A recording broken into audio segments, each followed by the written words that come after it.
everybody, today we are debating biblical speciation and limited ancestry, and we're starting right now.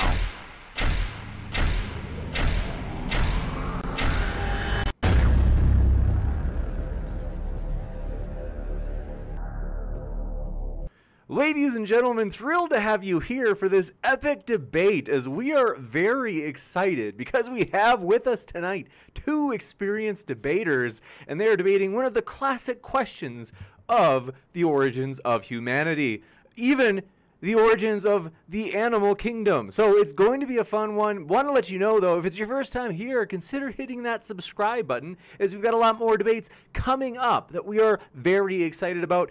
This Friday, we are stoked. I got to mention to you, this Friday, we're going to have a Flat Earth debate. I am not joking, though. I had a big announcement. I just let it out on Twitter earlier today. Wotan, who's, if you haven't met him, if you haven't seen him on the show before, Wotan is a Flat Earth debater, and he's a popular one. He's a big one. He's got a lot of attitude. He's one of those New Yorkers. He's from New York. He actually emailed me today, though, that he's actually not debating anymore, at least for a long time. He said during the pandemic, he's like, nope, not for a while. So we hope he's doing well. We miss you, Wotan, but just so you know, folks, sorry that we won't actually get to have that debate this Friday. We will have an epic Flat Earth debate, though. We have new Flat Earthers and Flat Earth skeptics that are coming to the channel, so we're excited for that. And want to let you know, though, both of our speakers who are here today, I have put their links in the description, so that way if you are like, I like that, I want to hear more of him, well, you can if you click those links that I put down there just for you. And want to let you know, it's going to be a kind of flexible 5-minute opening statement from each side, followed by open discussion and then Q&A. So if you have a question for the Q&A, fire it into the old live chat. If you tag me with an @ModernDayDebate, it makes it a little bit easier for me to not miss it.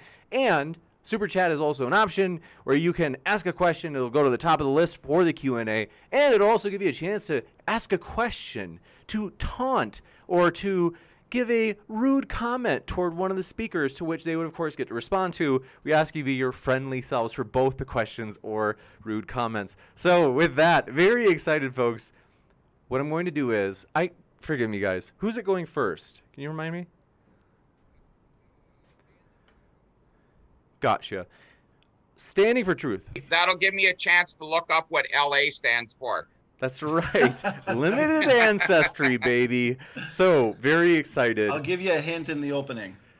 Okay, let me know what we're debating tonight. Like I said, I've been very busy, but let's do this. I'm ready. Floor is all yours, Standing. Awesome. Well, thanks, gentlemen, for doing this. Mark, thanks for doing this debate with me. I think it's going to be a lot of fun. I'm going to set my timer here, 5 minutes, starting now. Okay, so we are here tonight to discuss the topic of ancestry. So LA stands for limited ancestry. We're going to discuss the origin of species. Do the species we see today descend from ancestors that were divinely created, as the Bible would tell us? Do all humans today descend from just two people, Adam and Eve? Or do we share ancestry with apes, monkeys, dogs, and banana plants? Well, right off the bat, I can easily prove that limited ancestry exists. The genetic structure in humans today speaks to us of a literal Adam and Eve. The evidence for a literal Adam and Eve and limited ancestry is you and me, Mark, and even James, the awesome moderator of tonight's debate. What Mark should be asking himself is this: what would we honestly expect if Adam and Eve were true? I think it should be obvious to anybody that we should be expecting evidence for one female ancestor of all people on the planet, as well as evidence for one male ancestor of all people on the planet. Genetic data confirms these expectations. For example, in our DNA, we have a piece of DNA that we only get from our fathers if we are a male. This is called our Y chromosome. The Y chromosome is passed on unbroken from father to son. From time to time, a mistake happens. And every time this happens, a new branch in the family tree is produced. If we simply look at all the branches in the world, they go back to a single person. And this single person is not a chimpanzee. Sorry, Mark. It's a man. This is a man who lived just a few thousand years ago. This is Y chromosome atom. We can do the exact same thing with mitochondrial DNA, which takes us right back to one female ancestor, mitochondrial Eve. Now, in this discussion, we can look at many lines of evidence that suggest a limited ancestry. For example, we can look to orphan genes. I want Mark to explain empirically the existence of orphan genes in this discussion. Functional endogenous retroviruses. Mark seems to think that ERVs are the number one, or if one of the best evidence for universal common descent. So we can always start with that one if you'd like. Functional ALUs, the overturning of junk DNA, the overturning of the so-called chromosome 2 fusion and pseudogenes, the existence of incomplete lineage sorting, linkage blocks, mutation accumulation, Y chromosome DNA, including the incredible dissimilarity between chimp and human Y chromosome DNA, and of course, mitochondrial DNA. These lines of evidence and more not only demonstrate limited ancestry, but also destroy evolutionism. I say we should go where the evidence leads us. The question of the night should be, what directly records a species' ancestry? The answer is DNA. Sperm and egg don't pass on a fossil or a bone. They don't pass on geography or a rock. They pass on genetics and traits. And so if we want to find out the history of humanity and the origin of species, this is where we must look. We have clocks in our DNA that go back just 6,000 years ago to Adam and Eve. There are lines of evidence that can differentiate between the two models, universal ancestry and limited ancestry. These lines of evidence can be found in genetics, as I just pointed out. The evidence that evolutionists typically use are no help to universal ancestry because both models can account for the data. The origin of species and the topic of ancestry is a question as to the origin of traits, and the origin of traits are encoded by genetics, of course. Classic textbook examples of universal ancestry include homology, the shared structures seen in the biological world, shared four-limb structure, for example. But we know human engineers design in homologous patterns. Vehicles from Asia, North America, and Germany all build cars with headlights in the front, 4 tires, doors on the side, etc. I've got a minute here, so I'm just going to speed through this. But across the globe, we see shared designs and even shared blueprints. What about the so-called existence of transitional forms, Tiktaalik, Archaeopteryx, perhaps? Well, that is those animals that seem to blend the features of 2 very different species. You could call these mosaics if you'd like. Well, think of a military vehicle that blends the features of both a land vehicle and a vehicle built for the ocean. For example, an amphibious assault vehicle. Or even think of a crossover vehicle that blends the features of both a van and an SUV. The point is, homology, transitional forms, nested hierarchical patterns in anatomy, physiology, and genetics all fail to reject the design hypothesis. Both models can explain the data. Now, I look forward to discussing with Mark the differentiating evidence that proves limited ancestry, explains biblical speciation, and all at the same time refutes pond scum to people, fish to fishermen evolution. Thanks so much. Thank you very much, Standing for Truth. We will now switch it over to Mark Drysdale for his opening statement. Mark, thanks so much for being here. Glad to have you, and the floor is all yours. Thanks a lot, James. So what I'm hearing again is I'm hearing that the tens of thousands of scientists out there are wrong, that they somehow have it wrong, and a limited handful of young Earth creationists have it right. I really don't know where 2 laymen like Standing and myself can take this. I am not a person who specializes in biology. I'm not someone who specializes in genes, but we have tens of thousands of scientists out there who tell us that, yes, this is a fact. We are going back close to 50 million years. We have found the ancestors that look a lot like us, but aren't quite us. They're kind of halfway between hunched over and standing upright. We have these people. Now, he talked about retroviruses and just basically made an assertion and then skimmed over it, that is not evidence for um, for us evolving over, literally millions of years, because we do go back to pond scum. That is really what we go back to, whether we like it or not. We go back to fish, and then we go back to reptiles, and then we go back to the original mammals, and then here we are today. To just make a statement that this is not true is not the way science works. The way science works is we look at all of the evidence, we weigh it out, and we look at what best suits or best describes what we see in the world. And we had a pretty good idea of what was going on long before genetics came along.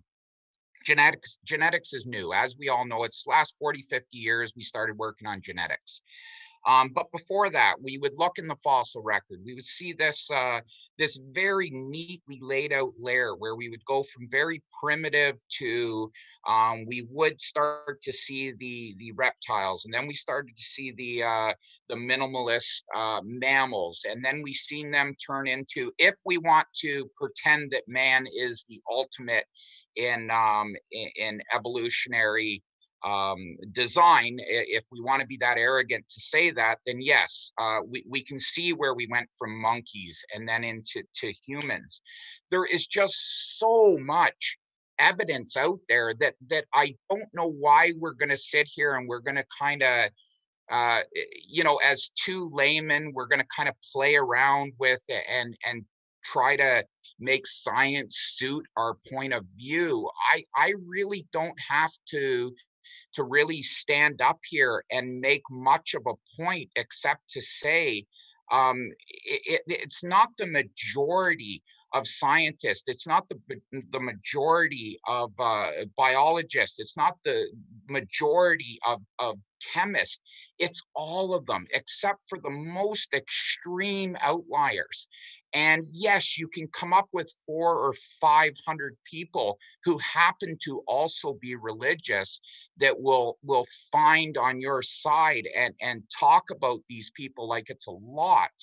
But there's, on the other side, there's hundreds of thousands of scientists for every one person that wants to find in this, and I'm going to call it absurd worldview. It's not accurate, and I'm not sure how we can I just don't know how we can go down this road as laymen and just make these assertions that science is wrong and Standing, Neffy, Kent Hovind is right. And I just want to get into the discussion. I really do. I've never even really heard Standing talk before. I tried to get the chance this week to listen to him in some of his debates, and I was just unable to do it. I just didn't have a chance with this whole virus going on. I've been very busy, but something that I would like to point out to Standing for Truth, and I told him that I'm in a really bad mood right now. And how long do I got here, James? Do I still have a minute or two? About a minute. Okay, so right now we're dealing with the United States. I'm in Canada, and we're dealing with a president in the United States and his wacky sidekick, Pence there. And this is my problem with religion. When religion is allowed to run free, you get these situations where you get people like Donald Trump and Pence in charge of a system because he was voted in as he's a con man. He's not religious, but he pretends that he is. And this is the damage that it does. You got to admit, Trump was voted in and Pence was voted in the hopes that young earth creationism would be taught to kids in public schools. That's how he got voted in. Absolutely no doubt about it. So here's what we're living now. We've got this virus running rampant that's going to keep us in our houses for at least 3 to 4 months. Don't think we're going to be out by Easter by any stretch of the imagination. Where did this virus come for, Standing? Where did this virus come from? Where was this virus on Noah's Ark? About 10 seconds. Where did it come from? Corona, where did it come from? Was it on Noah's Ark? Who had it? Noah's wife? His kids? Noah? Who had it? Go ahead.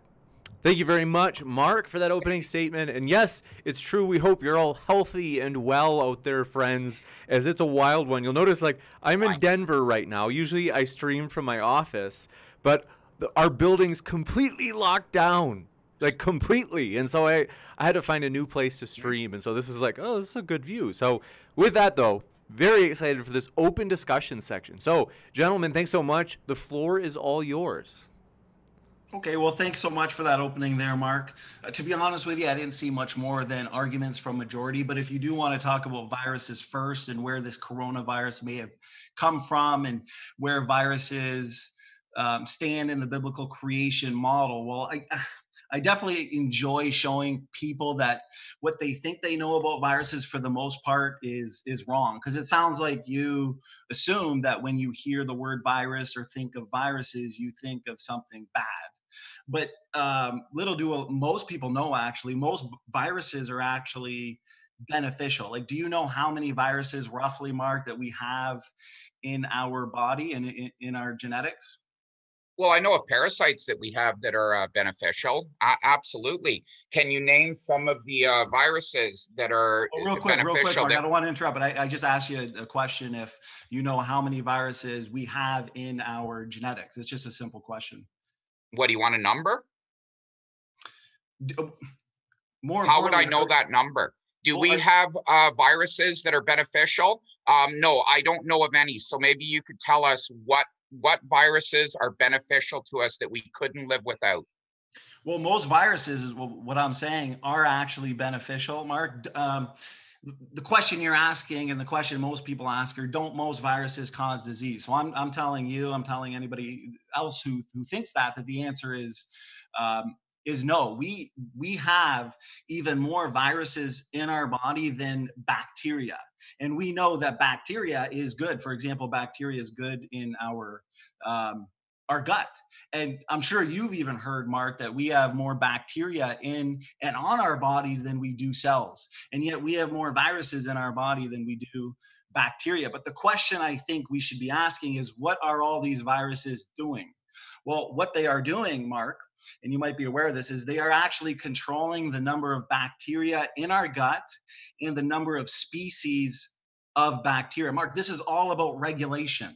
The viruses are regulating the number of bacteria. Without bacteria, let's say in the ocean or in our bodies, there would be an imbalance not only in our bodies, but also in the ecosystem. So the point is, and to answer your question, yes, the fact is most viruses are highly beneficial and incredibly important. Now, don't get me wrong, not all viruses are good. Of course, the coronavirus is not good, but most of them are good. Now, where do we get the bad viruses? Well, the fact is, let's say if you look at, we can just look at the coronavirus, okay?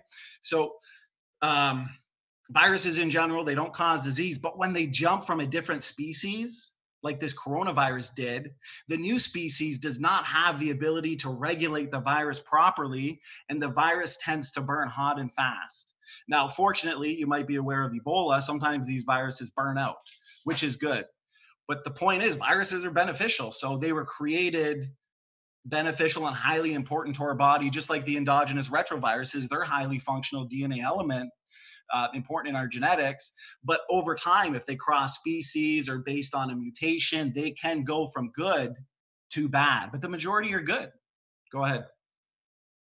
Are you okay? We got to keep this shorter. I just looked up beneficial viruses on Google, and I was actually in that speech able to read an entire thing, and it says no, there are no beneficial viruses that we couldn't live without. As a matter of fact, it says that some are not harmful to us and will go on unknowing, that we won't even know that we have them. But no, I know of no viruses. Are you telling me there's viruses that if we didn't have them, we wouldn't be alive today? Keep these speeches a little shorter, because this, like I said, I'm in a really bad mood because I really do blame Trump on this, and I blame religion on this, because that stupid man wouldn't be in today if it wasn't for the religious South voting this idiot in. Well, I think what you're reading must be out of date because it is about regulation. That's where viruses are for. The viruses are regulating the number of bacteria. Like I said, without bacteria in the ocean, you might not even want to swim in the water, Mark, due to an imbalance taking place um, in the ecosystem. Your question and my answer regarding viruses in the biblical based model, and I know you're in a bad mood, and I'm sorry. I mean, this is a horrible situation for everybody, and it's not always a fun topic to talk about. But where did these come from? Why did God create a virus designed to kill people? I mean, I get this question all the time, especially in this situation. But most viruses, like I said, they're created beneficial or at least neutral, Mark, in the species they were created for. But when they jump species is the most important point to take from this. They can go from good to bad. So But all I can say standing is says you. Like I said, I'm still looking here and I can't see anything that says that we would not be alive today and as healthy as we are without viruses. How do you're just making a no, statement. I'm not making it. I just told you exactly what would happen if we didn't have all these viruses that are regulating the number of species of bacteria, not only in and on our bodies, but also in the ocean and in the ecosystem. There would be an imbalance in the ecosystem if it weren't for viruses, if it weren't for bacteria. Are you aware of the endogenous retroviruses and the Absolutely. Okay, so can you explain to me and the audience why? I know that ERVs are not a direct, form of evidence for fish to fishermen, pond scum to people evolution, but what about endogenous retroviruses, Mark, do you believe supports the theory? I haven't made that claim, but all I know is that you can go back and you can see the DNA that's been inserted into our genes. You can see it in our DNA, and you can see when it was there. You can see where we shared it with other animals, the exact same retrovirus or the exact same virus. You're making these claims, but all I'm asking you to do is back it. I'm not being rude. I'm saying I can make claims too, but where is the evidence that we couldn't live if there was not viruses on this earth? Name me one virus that I wouldn't be alive or that proves God today. What virus couldn't we live? What do we need? Good question. So, kind of how I iterated and then reiterated earlier, viruses are important for the balance of the bacteria in our body in the ecosystem. So, if we didn't have these viruses, which outnumber cells and bacteria, there would be an imbalance. In regards to the endogenous retroviral functions, I've got papers here that talk about how the ERVs are far from being junk DNA, the papers say, and I can send those to you if you want the evidence. They're from secular papers. It says the pervasive retrotransposons that populate the genome, Mark, have a powerful capacity to influence genes and chromatin. And it's generally known too that ERVs frequently act to distribute regulatory information. And what they do is they confer genes with new patterns of expression and function. So without these so-called ancient viral elements in our genetics, we're not going to function. We're not going to develop as well as we could. If actually there's retroviral elements in mouse embryos that if they're removed, the mouse doesn't develop. It develops and all of a sudden it stops because that retrovirus or that retrotransposon was removed. So they're highly functional and beneficial. I can send you all these papers. Are you aware of the functions that have been found in the ERVs? Take your time. I know I talked a lot there. Absolutely not. I cannot think of where a retrovirus, and they are not expressed. So I do not know what right now you are talking about.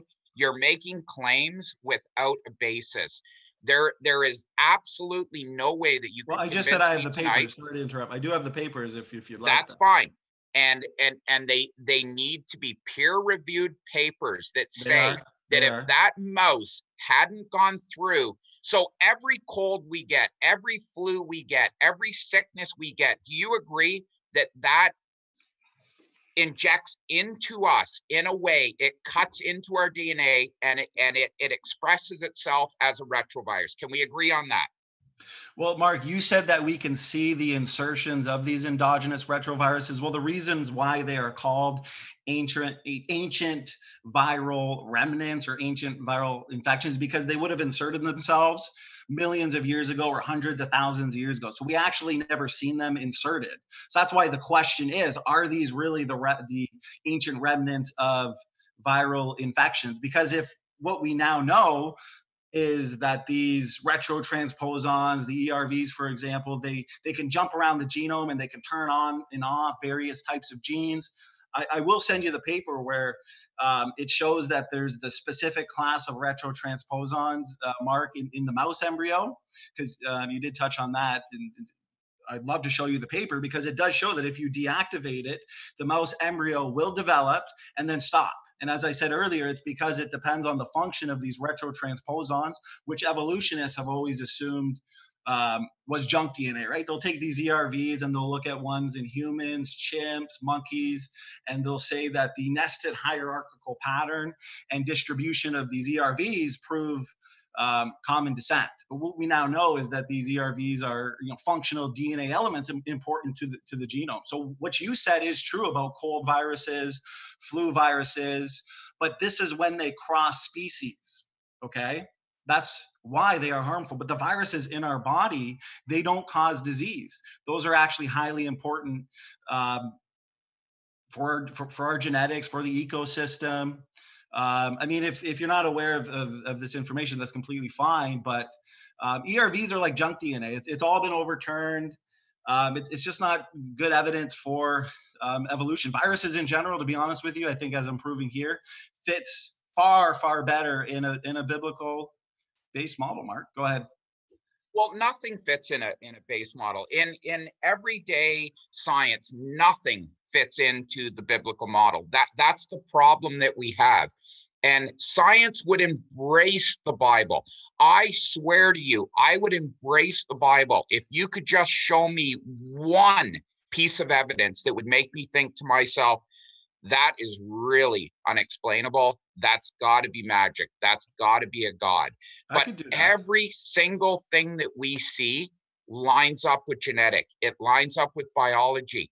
I do not know how you are sitting here saying to us right now that so you're telling me that this mouse would not develop past the embryonic stage if it wasn't for these viruses? Is that really what you're trying to tell us?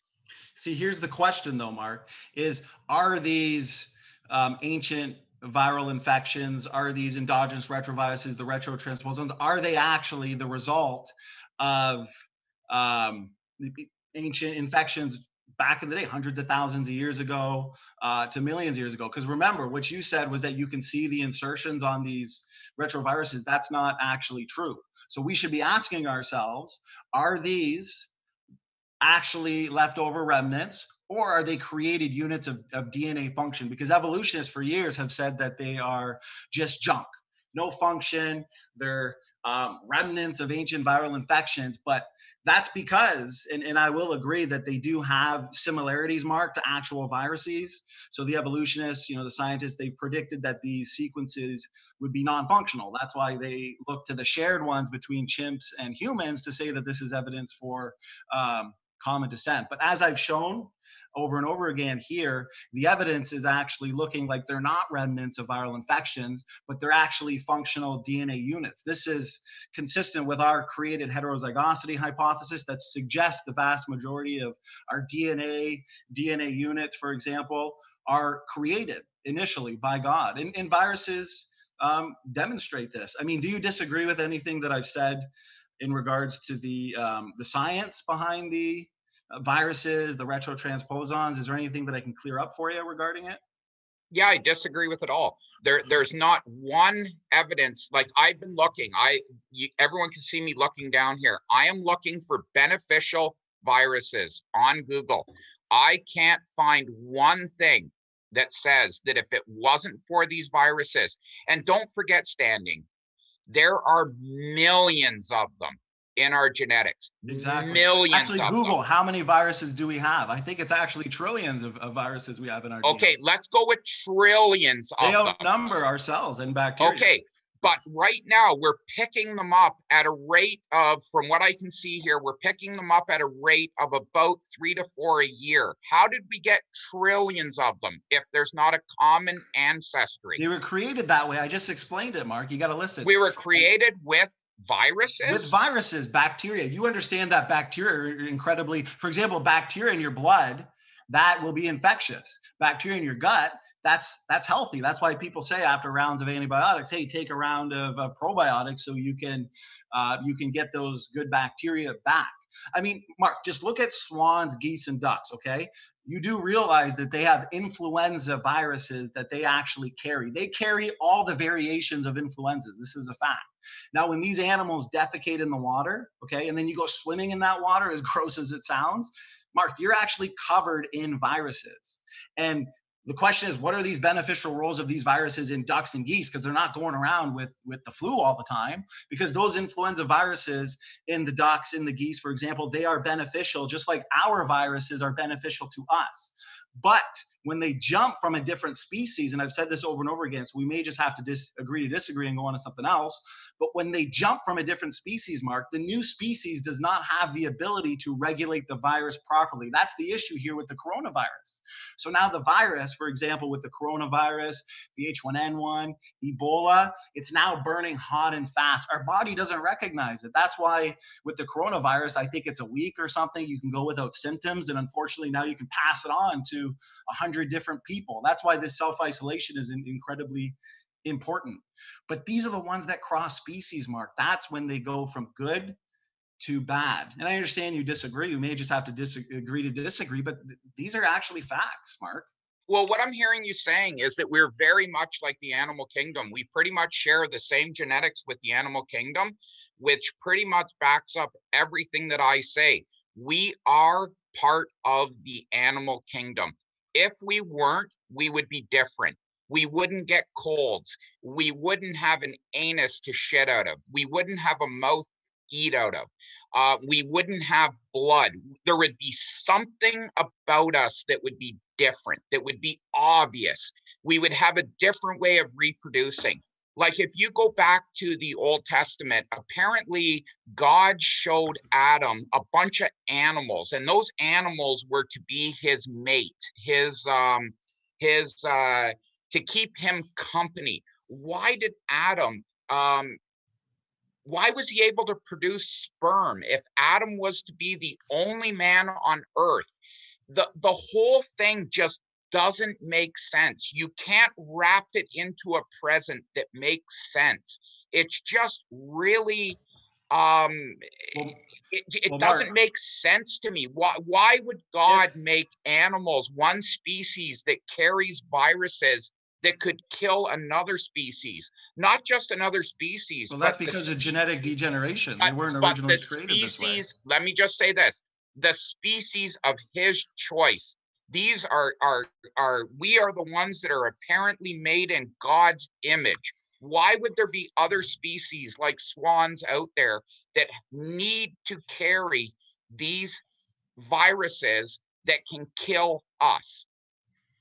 Right. So these viruses were created beneficial. That's why most of your viruses, most of your bacteria, for example, are beneficial. It's when they cross species, it's when they mutate that they become bad, I guess you could say. So this is all based on the biblical based model of genetic entropy, the fall, the accumulation of near neutral and deleterious mutations, Mark. I mean, we accumulate. Are you aware that we accumulate about 100 new mutations per person per generation? Okay, so that means your kids and their kids' kids are going to be more and more mutant than their parents, than their grandparents. Now, there's got to be a type of selection that can remove these deleterious mutations from our genetics. I mean, do you have a type of natural selection that can stop this genetic degeneration that we do see occurring in not only humans, but also in all forms of life? I mean, you say that you would like to see evidence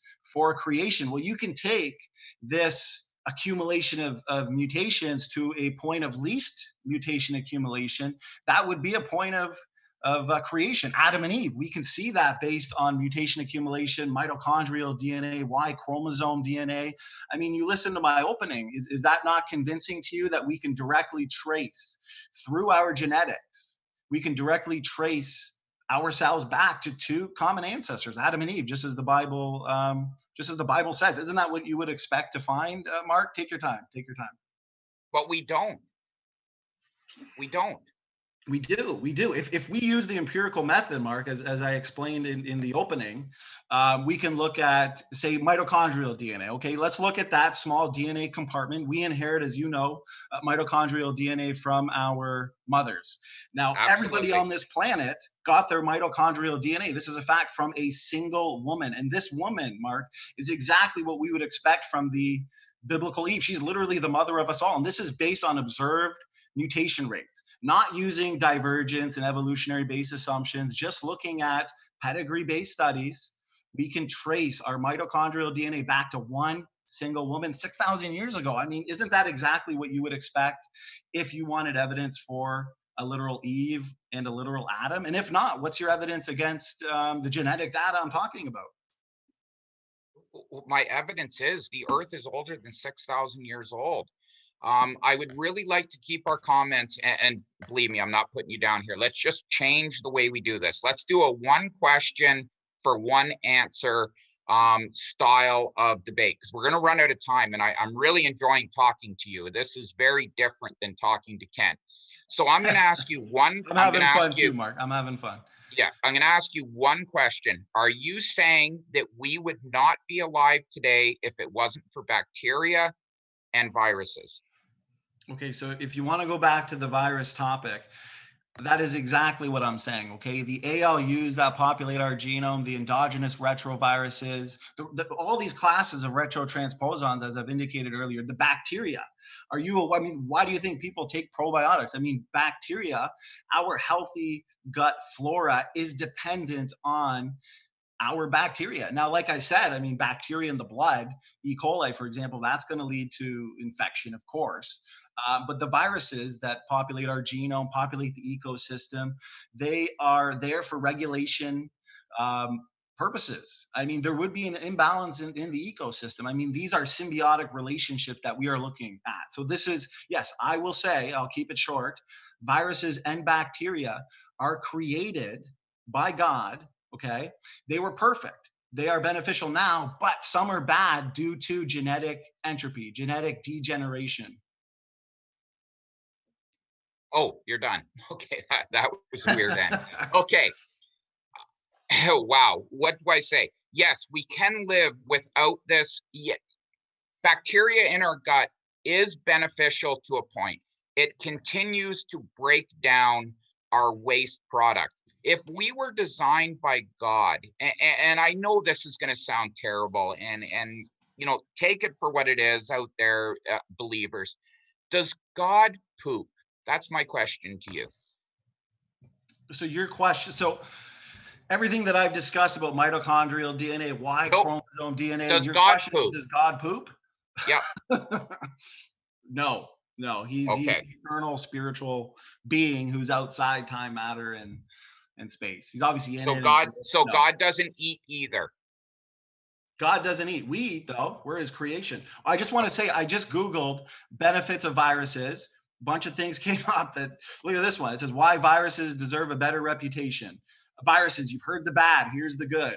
Now, right, benefits of bacteria. I mean, Mark, I want you to have an open mind here and look at the data, but you know, your arguments here so far aren't really all that good. Benefits of bacteria. Here we go. Creating products such as ethanol and enzymes, killing plant pests, cleaning up oil spills and toxic waste, good for our gut, good for our immune system. I mean, to be honest with you, I can go on and on and on and on. So yeah, the evidence. Okay, let me answer one question. What you just covered there is absolutely the truth. We know that bacteria can clean up oil spills. We've known that forever. That has nothing to do with us living on. That has to do with oil being cleaned up by a bacteria. Right. Everything you just talked about is just that bacteria has found a way in our systems to eke out a living that's beneficial to us, but we don't need them. Well, that's an assumption, because just like the ERVs, Mark, you can't actually show me, empirically a virus inserting itself into our germ lines, because it would have to be in the germ lines, not our somatic cells, to be passed on. You can't show me that. All we see are these DNA units. Okay, evolutionists assume that they are junk from past evolutionary common ancestors, but what we now know is that they are incredibly functional in our genetics. Yeah, the bacteria is good for a multitude of things. For the human being, they help break down food, they help keep us healthy, they help with healthy immune responses. And you're saying that they co-opted these functions or some type of rescue device, but you can't show me that, Mark. You can't present me with. I debated a biologist recently, and we were talking about endogenous retroviruses, and that's what he said. He said, "Oh, these functions were co-opted, to be incredibly important in the placenta, the embryo, the immune system." I said, "Show me a paper that actually demonstrates this co-option." And he said, "Well, I'd be lying to you if I could show you that." See, this is all based on an evolutionary assumption. I mean, can't you see that and at least admit that, Mark? No, not at all. If I was a god and I was to produce a human being, that human being wouldn't be reliant on air. He wouldn't need food. He wouldn't need to defecate. He wouldn't get viruses. He wouldn't have a body that continually breaks down. There are so many things that I would do differently, and I am merely a human being, and I could do a much better job. Now, I know what you're going to say. You're going to say, yes, we are the fallen. We're paying for our sins for eating an apple, this, that, and the other. But why do we look exactly like our animal kingdom brethren? Okay. Why do we look exactly like them? And that's a good question. That's a good question that you're asking. Okay. What you're referring to is the nested hierarchical patterns that we see. I mean, this is fundamental to biology. And you're right, Mark. I get a lot of people asking me, what about these nested hierarchies, right? The groups within groups patterns that we see in life, or in the nested hierarchical classification of life that you would say points to and fits nice and neatly in with descent with modification. But you can even look at this on a genetic level. I mean, you can look at neutral variation, for example. But from a design perspective, okay, if we're made in God's image, we can get a sense for the, how did God create us? We can get a sense for it by how we create things. So if you look at modes of transportation, modes and means of transportation, Mark. But standing, we have designed, I just cut in? I'm almost done. Because you're asking, why are we all so similar to each other? Why is there nested hierarchies in biology? And I'm agreeing with you, but it's also consistent with our model, because humans, we design and build within groups, nested hierarchical patterns. Just look at modes of transportations. We can see these patterns at the visible level and the blueprint level. But here's the difference, Mark, okay? And then I'm gonna let you talk as long as you want. We both predict these types of patterns, okay? This is the way God created. This is the way we create. And we're made in his image, so it makes sense. Now, the differentiating factor is we should, if universal common ancestry is true, we should be filled with genomic fossils, junk DNA, evolutionary leftovers. But what we now see is quite the opposite, okay? Because the trajectory suggests a genome of function. And we see that in the ERVs, we see that in the pseudogenes. So that right there, function is key, Mark. So yeah, I agree with the nested hierarchical patterns we see in biology. That's a fact. But the differentiating evidence is on our side. Go ahead, take your time. Yeah, but we don't see that. We see exactly the opposite. We're not made in the image of God. We wait to reproduce. We have to find a woman. We have to inject sperm into her. It has to meet the egg at the right point.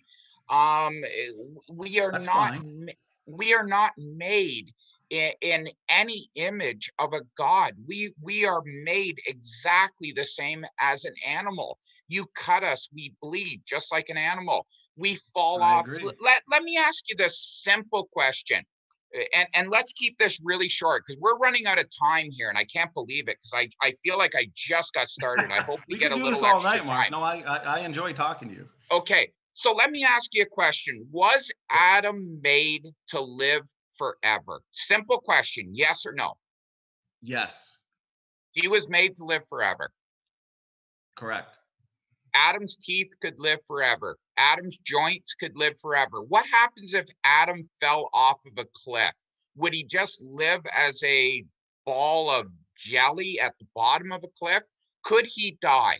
Okay, good question. So you've asked a few questions. I've said yes, yes. Your last one's more of a theological based question that I'm happy to answer. But I do like how you talked about sperm and egg reproduction. Okay, the reason why God created us this way is so we can see in genetics, in biology, the evidence for him. As I indicated earlier, Mark, based upon the actual empirically observed mutation rate for the mitochondrial DNA and the Y chromosome, studies indicate that we come from two ancestors. I mean, we can see that in our low genetic diversity, mitochondrial Eve and Y chromosome Adam. Now, evolutionists, of course, they have done similar analyses, but they're not using, and you might be aware of this, Mark, they're not actually using observed mutation rates. Okay, they have been compelled, unfortunately, because of the data we have regarding these DNA compartments. They've now chosen to use hypothetical mutation rates that are actually 10 or 20-fold lower than what is observed. And they only justify this, Mark, based on certain evolutionary assumptions. You asked if Adam could live forever. And I indicated earlier that based on mutation accumulation, okay, I asked the question earlier, what type of selection can remove these deleterious mutations? 100 new mutations per person per generation in our germ cell lines. I mean, this is a fact. So you take that back, Mark, to a point of least mutation accumulation, a point of least genetic entropy. That is a point of creation. Adam and Eve, who could have lived forever. Yeah, they fell. They ate the fruit, and it brought death and decay and extinction into the universe. And this is exactly what we see with genetic entropy. So can you just maybe take some time to kind of explain the science behind genetic degeneration and mitochondrial Eve? Because I'm telling you that all of genetics proves and demonstrates that we come from just two ancestors, Eve, Adam, just thousands of years ago. Take your time, Mark. Well, of course we do, but it's not Adam and Eve. It's a slow generational change from monkeys, from primates. There's a reason that we exactly match primates. Everything, and now I know what you said there at the beginning, and I've heard this from a lot of creationists, and I didn't realize that I was going to be talking to somebody tonight that actually believed in a 6,000-year-old Earth. But yes, that is what science finds. There is no conspiracy. I'm an engineer. I don't get a paper every month in the mail saying this is the latest conspiracy that we're going to push on the layman of the earth. I am telling you, I am promising you on my life, there is no conspiracy. I'm not saying Science. there's actually, there's quite the opposite of a conspiracy, because as I indicated, based on the empirical method, based on observed mutation rates in not only the mitochondrial DNA, but also the Y chromosome, it actually takes us back to two ancestors just 6,000 years ago. Genetics are what are inherited sperm and egg, not a rock, not a fossil, not geology. I know you want to keep going to these indirect lines of evidence, but the only direct line of evidence for ancestry is our genetics, our traits, and these all confirm that we come from just two ancestors just 6,000 years ago. How do you explain the low genetic diversity, Mark? And I want you to answer this question, okay? Every single human being on this planet is 99.9% similar. And our Y chromosome is all 99.9% similar. That's why they say we came from a Y chromosomal ancestor. Even the evolutionists admit that. Yeah, they say that Y chromosomal ancestor was part of a population, even though that's just fairy tale. But the question is, why? Why do we have, as a species, low genetic diversity? And the chimp Y chromosome and our Y chromosome, guess what?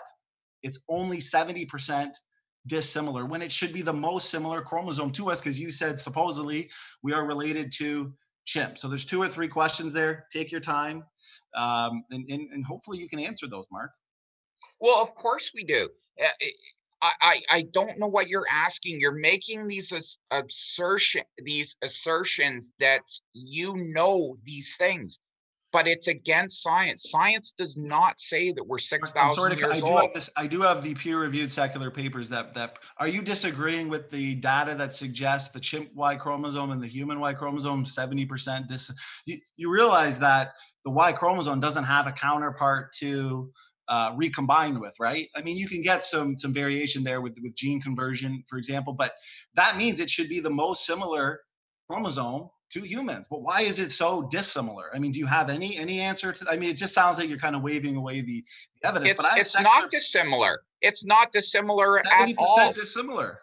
No, it's not. You're Yes, it making is. these claims. No, No, this is a fact. it's not. How similar You're is the chimp Y chromosome to the human Y chromosome then? Well, why are you going back to the chimp? How about the bonobo? Have you gone to the bonobo? That is what they think Same may thing. be. Pardon? It'll probably be about. You're saying that the chimp is our closest common ancestor. Therefore, we should look at the Y I never chromosome. said that. I never said that. I said that we have evolved. We are an ape. I have never said the word chimp tonight. And I defy anybody to go back and find the word chimp. We're not chimps. I'm saying our closest common ancestor is a chimpanzee. Are you disagreeing with that according to the evolutionary literature? No, we're apes. We're not chimps. Our closest common ancestor. Okay, who split 6 million years ago from? It was the human and chimps that split from a common ancestor. We're not chimpanzees. We're apes. Okay, here's the question though. It's very simple. Why is every single human being on the planet 99.9% similar? Why is our Y chromosomes incredibly identical? Okay, indicating we came from. Why? And why is our so-called closest common ancestor in the animal kingdom? I understand you're saying that we're all apes. Okay, I get it. But why is the chimp's Y chromosome only 70% similar to our Y chromosome? It should be a lot more similar if we're related, according to you. Go ahead, take your time. Why? We're going back 50 million years. So let's look at another species. For the chimp human common ancestor, 50 million? Okay, let's take our time. You said I could take my time. So man has been evolving now for at least the last 100,000 years. Right. We did not come from an ape. We at one point split off the tree and we became what we are today. We can see it. We see that we have Neanderthal DNA in us. We can see what happened. But let's go to a different species. So you're asking but you still didn't answer. Yeah, but you didn't answer. No, let me answer. You're saying to me, why is one species so genetically the same? If we weren't the same species that was so genetically the same, we would be another species, just like Neanderthals are another species of erectus. Like, I don't know what you're asking. At a certain point, well, when Neanderthals, you get a diversion, are you aware of... You're not letting me talk. I've never talked take your over time. you. Take your time. I'm sorry. When we diverge, and just like Neanderthal did, and which we bred with, we have 3 to 4% of Neanderthal DNA in our DNA makeup. When you diverge, you end up with a species. What you're talking about, if we weren't so genetically the same, we would no longer be a species. It would make a new species that we would no longer be able to breed with. You need a certain amount of genetic compatibility to remain a species. So I don't know why you're asking me, why is it that humans carry this unique genetic makeup that allows themselves to be a complete species? We can still breed together. Of course we can. And if we went off and diverged to a point, we would become another species, but you would have to break us off onto an island. We would have to have no interbreeding. And yes, that human colony would become another species. And I guarantee you, within a few thousand years, maybe 10,000, we would no longer be able to interbreed with them. So I don't know why you're surprised that a species has this common genetic makeup. Of course we do. We interbreed with each other continually. a African American or an African man continually breeds with an Asian woman. We are constantly exchanging genes. Of course, human beings, we breed with each other across the pond, across the oceans. We are constantly doing this. Of course, the species will stay the same. We are acting as one species and we're moving along. If you were to take a group of us, throw us on an island and cut off complete compatibility with other human beings, yes, it would become a different species within a certain amount of time. We know this. We watch it in the animal kingdom. It's called a ring species. We see it all the time. Okay, thanks for that. You made a lot of good points there, Mark. And to be honest with you, I'm really enjoying this. We could probably do this all night. With the Neanderthals, yeah, like for example, our genome is the same size. We have the same genes. We have the same number of chromosomes, and even DNA barcoding proved that our species and Neanderthals are actually all human, the same species.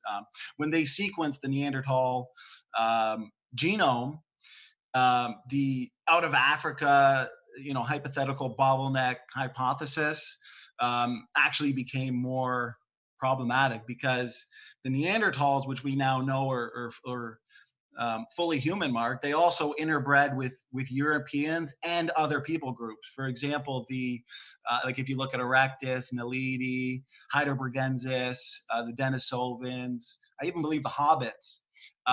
They were all one. They intermingled, interbred, for example. But this actually would contradict the evolutionary near extinction hypothesis. Can I stop you there for 1 second? Sure. My point there is just showing that Neanderthals are human just like us. But yeah, stop me. Go ahead. How do you fit this in 4,000 years since the flood? How do you come up with all these, the Hobbit? Well, okay, let me answer that question. That's a good question. The Neanderthals, where are you fitting these in? Right, and that's a good question. So there's a paper that came out recently that showed that there were certain groups of Neanderthals that were 40% less fit than modern humans today. They were highly inbred. They had an incredible fixation of deleterious mutations. That's what happens when you inbreed, and you can also see this with, believe it or not, with the hobbits. You can see this with Homo naledi. Okay, just 1 sec. 1 sec. Let me ask you a question. So you're saying, who the hell's got the police coming? We haven't done anything that deserves the police. James, they're coming after you, buddy. They're coming after you. Let me ask you a question, okay? You're talking about inbreeding of the Neanderthals. Correct. Are you now? Again, I have not. I know what you're going to get. Yeah, go ahead. Okay. I won't even say it. Everybody in the audience that's intelligent knows exactly what I'm going to ask. So here's we had 6 people on the ark. Okay, explain that. Here's a good question. For one, what I wanted to ask you regarding the Neanderthals. So, for example, these so-called primitive humans, or variations in the human species, is better understood as subpopulations of people groups that split apart after Babel, and unfortunately, they became isolated, which led to inbreeding. It led to genetic degeneration. So that's how we would explain it. And that's why I went into the low genetic diversity in humans. We're all 99.9% similar, because that actually proves that we came from a small population, and not just a small population, a population of just 2, Adam and Eve. That's why the evolutionists had to come out with the hypothetical out of Africa bottleneck, which says back to the ark. Oh, yeah, and you're asking about the inbreeding. But the thing is, the inbreeding 4,000 years ago, we've got 2 adults and their children and their wives. How did we do this? And believe me, I raise animals. This is my life. I do lions and tigers. If you breed the sisters with the brothers, with the mothers, with the grandmothers, with the aunts, you really do end up with some really unhealthy animals. So like what you're saying here is completely contradicting what you're saying. We cannot have these Neanderthals. We can't have the hobbits. We can't have all these people, and you seem to accept the fossil record, which I give you Well, real credit quick, for. Thank well, you. well, because you're going on too many rabbit trails, so I want to answer your question about the inbreeding that you say is a problem with the biblical based model. Now, allow me to answer it as to why it's not a problem, but then allow me to respond with a question that I believe makes the inbreeding problem actually more of a problem to you. Okay, so Okay. for us, for example, why the bottlenecks at creation, why the bottlenecks at Babel and post flood are not a problem from the biblical perspective is because, as you know, Mark, it sounds like you at least know your Bible a little bit. We start with just two people, okay, and then 10 generations later, a second single generation bottleneck of just 8 people occurred at the time of the flood.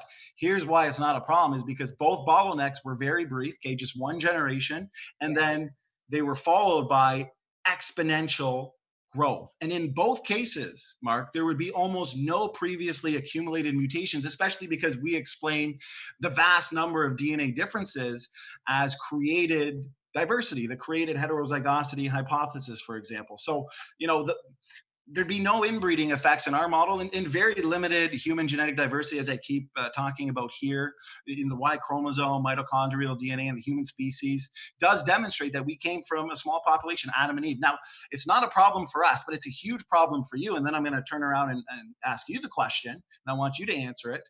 The reason why it's a problem for you is because now you got to look at the out of Africa population bottleneck theory to explain the low genetic diversity. They say that there was probably about 70,000 years ago a near extinction event, and they use this to reduce homogeneity. Okay, now here's the problem, Mark. Okay, in your story, this would actually cause permanent and severe genetic damage, because it wasn't just one or two generations like ours. It was actually thousands and thousands of generations. Enormous numbers of deleterious mutations in this story would go to fixation. So let me ask you this then. Here's the question. I'll make it plain and simple.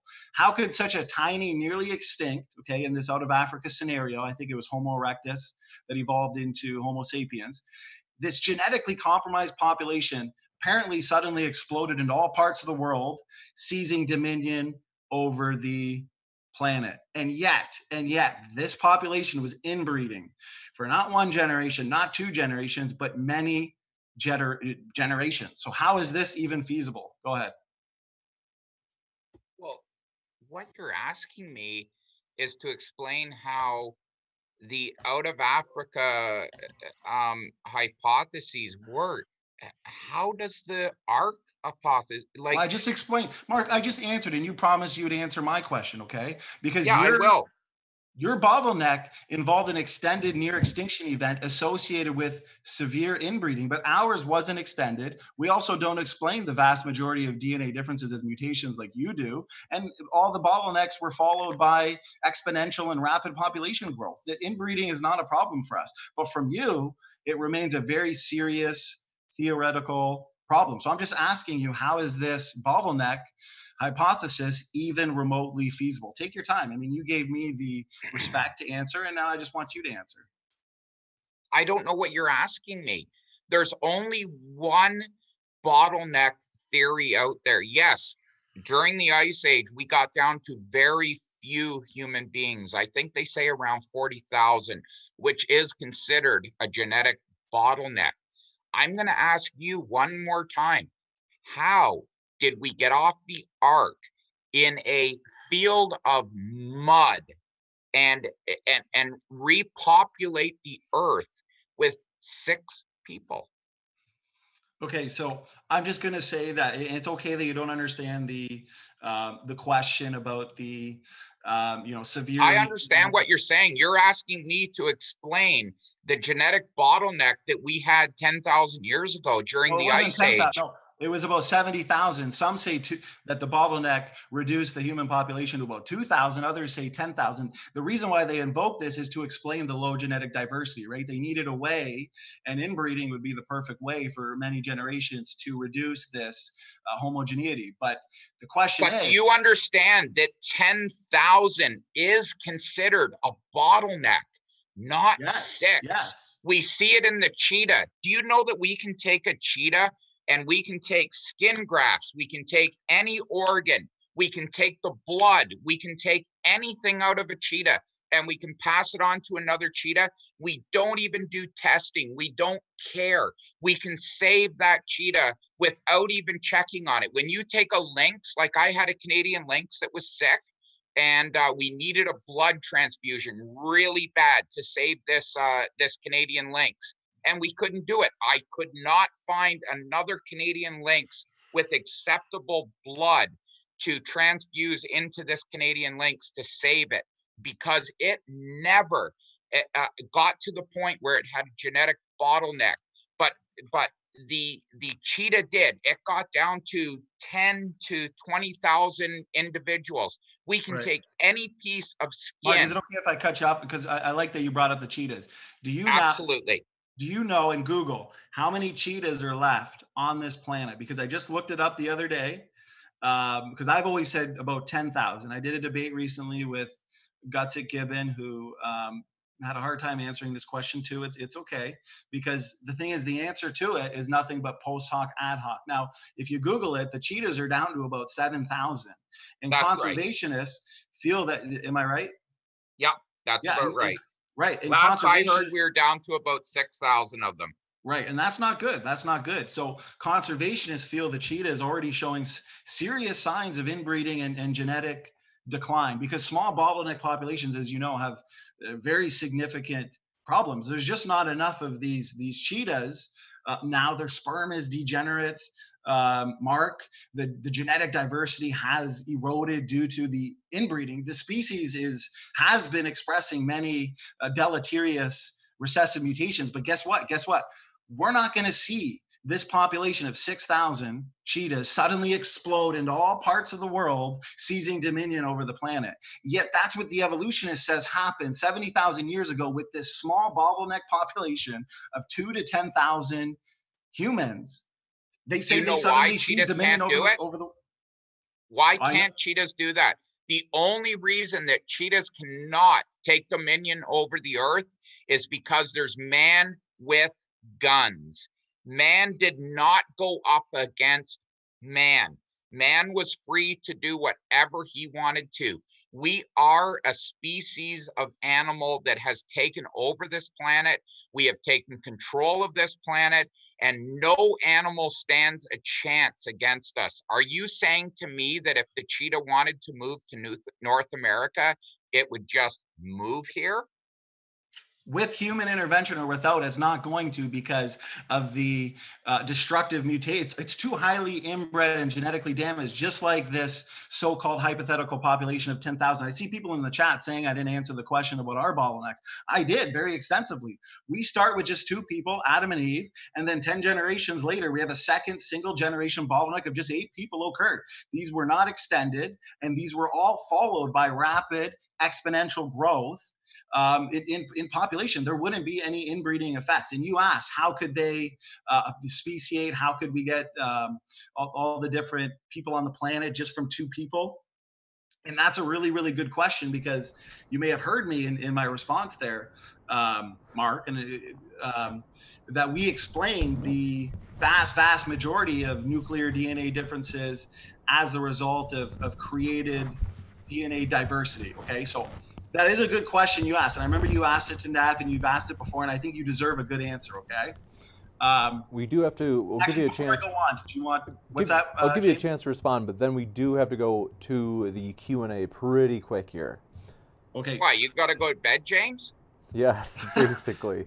James, we're all on quarantine. Let's just do this all night, 10-hour debate. Yeah, come on, James. Give us a little bit more time We're just getting started. Give us another half an hour, James. Can you do that? I don't think I can do that. I can give you maybe like 10 minutes tops, and then we. Okay, let's do 10 minutes because it sounds like we have a good Q&A. We could always do a round 2 as well. So. Okay, let's do that. Let's set that up as soon as we can. And so what I'm going to say, say back to you, Standing for Truth, is you're dancing around this problem of when we get down to genetic diversity, that we just cannot have a species that can come out of even 10,000 animals, let alone Right. 6. I want to You've explain got that. a Yes. big You deserve problem an there. answer to And that. not only do you, just let me talk, not only do you have a big problem with 6 individuals, you've got a problem with, do you believe in the ark? Do you actually believe in the ark? Well, Mark, I do. But Okay, before you go then on, just just stop real it quick, there. and I'm going to So give you good, plenty of so time. good, 'cause good Lord, you believe in the ark. So not only did 6 individuals get Well, Mark, off that ark. real quick. I don't appreciate the insults because I got to be honest with you. With the endogenous I didn't retroviruses, insult. I junk didn't insult. DNA, mitochondrial leave, Y chromosome atom, I've given more than enough evidence to support my position. To be honest with you, you haven't really given any rebuttals to it. I do agree that you. I want to give you the respect of answering the question about how can we get all the people groups and the species that we see today from just two people, Adam and Eve, and also from a handful of kinds. You deserve an answer to that question. And that's why I iterated that genetics, traits, that's what's inherited. And genetically, Mark, okay, it goes back to this this idea. This is fundamental in genetics of big A, little a, right? Alleles, okay? Allelic diversity and allelic potential. So we got little a, big A, big B, little b. Now, if Adam and Eve, okay, and this is what we're proposing, we're created genetically homogeneous. Okay, let's say they had absolutely no variety, Mark, in their DNA, say all capital letters or all lowercase letters, then Mark, I would agree with you. I would be in your position fighting the creationists because yes, it would be extremely difficult to create variety in just a few thousand years. You're right. But the thing is, this goes to the kinds of animals that you're talking about too, that we say God created. Adam and Eve and these kinds, okay? With capital A, lowercase a, capital B, lowercase b, if God created Adam and Eve and the created kinds heterozygous, not homogeneous, okay? So let's say we do this for the millions of DNA positions that exist. That means they have the potential to produce all sorts of variety, even in a single generation. And now, as I pointed out earlier, we now have multiple lines of evidence, Mark, that indicates this actually was the case, that God created Adam and Eve and the kinds in the beginning so that they have the potential within themselves to speciate and to produce all sorts of variety. And in the case of animal kinds, as a matter of fact, as you would know, we can actually see this in the echo of breeds, for example. But that's because we explain the vast majority of DNA differences as created DNA differences, as compared to you explain it as mutation. So you're assuming evolution, Mark. That's the problem. We see evolution. We watch it every day. We see it in animals. We see that when an animal gets broken off into a group, a subgroup, they become a new species. It doesn't even take long. You've got a group of finches and they work their way around a mountain. Guess what? On the other end, they can no longer breed together. This happens so fast. We've got creationists continually asking us to show us this happening in front of their eyes. And we can show them it happening. But what I say to you again, and I haven't heard an answer, is how could we possibly get on an ark, sail around the earth for a year, get off in an absolute mud pit with 6 people and produce the human generation that we have today within 4,000 years or 4,400 years or whatever. Okay, let me ask you a question, Mark, because I feel like you didn't listen to anything I said. I listened to it all. I want you to answer 2 questions, okay? And they're going to be really quick, and then I'll respond. How do I explain the vast majority of DNA differences that we see within ourselves and within species? And then how do you, as an evolutionist, explain, and what do you attribute the vast majority of DNA differences to? Go answer those. We don't see vast differences in DNA in humans because we are continually breeding with each other. We are continually driving from Canada down to the States and breeding with Americans. We have 6 billion letters in our genome. Pardon me?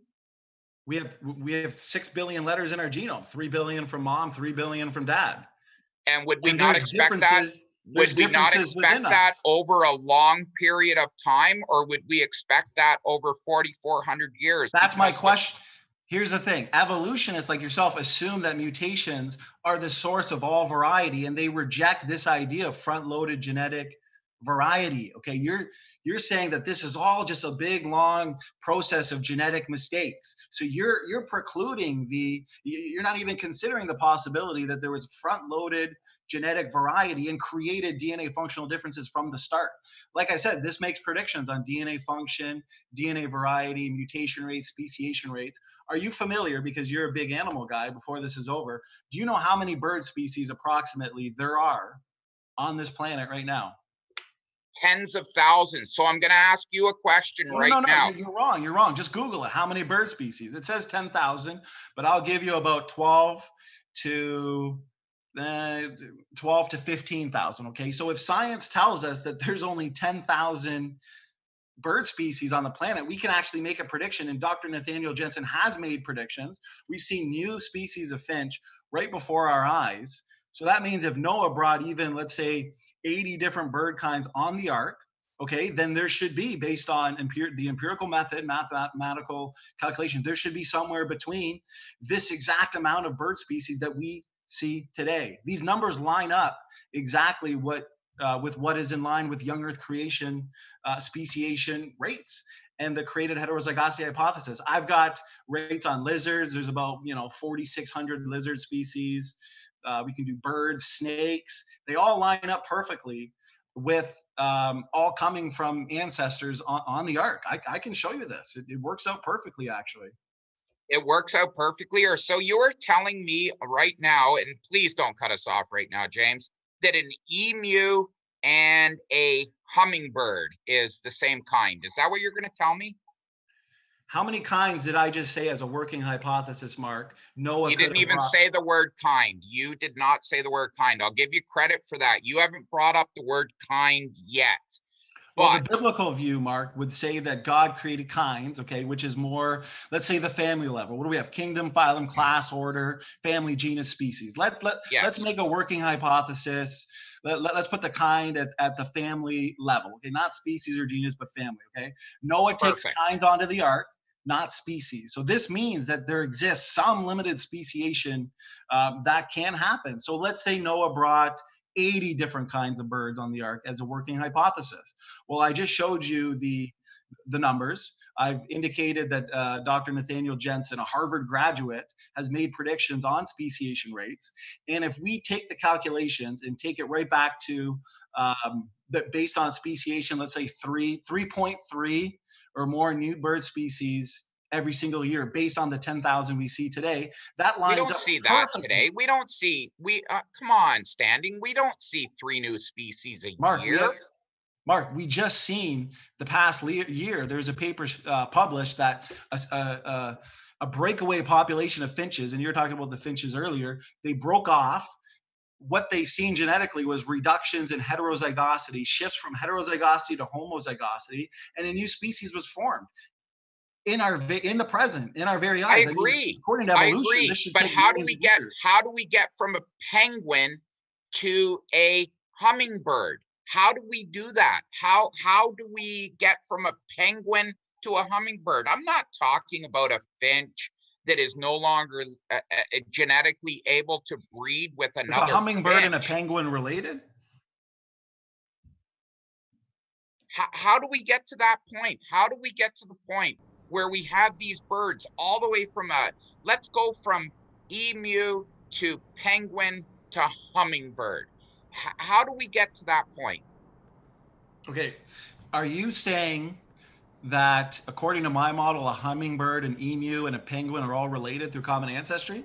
Absolutely. How can they not be? They're all the bird kind. Mark, okay, remember, according to my model, God created kinds of creatures. Okay, they're not species. They're not even the level of genus. I'm saying, as a working hypothesis, let's say the kind level. We've seen actually DNA barcoding results recently that suggest that over 90% of the species today, I'm sure you've seen that article in that paper, arose at the exact same time. So there's your. Of course they did. That's what we're saying. Of course they did. We all came out of the ocean at the same time, about 300 million years ago. Well, and this paper said 200,000 years ago they arose, though. How many years ago?